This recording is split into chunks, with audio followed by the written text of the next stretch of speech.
In the previous lesson, we looked at how we could configure an alarm on a tag inside of a UDT. And we did it on our motor UDT. I configured the alarm on the amps tag. So if I go back to the configuration here, on the amps, I went down to my alarming and I added an alarm called the high amps. And I basically set the mode to be above set point, and I hard-coded the value of 60 here.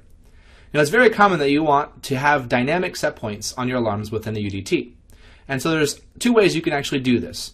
Of course, each way is going to use the binding feature, where you bind the set point to a tag, to an expression, or, and because I'm a UDT parameter. Now, typically we want to bind these to tags.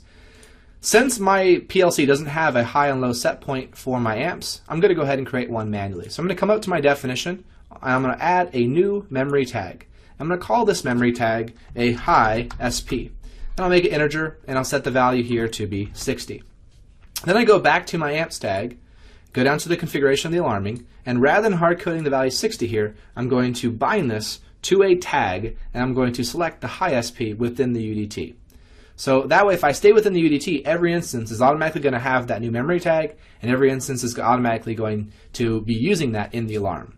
So when I come back here, you can see that it's now bound, it's bold, going to the high set point, and so now we're using that new set point. The set point's memory tag, so the value will be 60 by default for every instance. If I go ahead and press OK, you'll see that it now exists in every instance down below.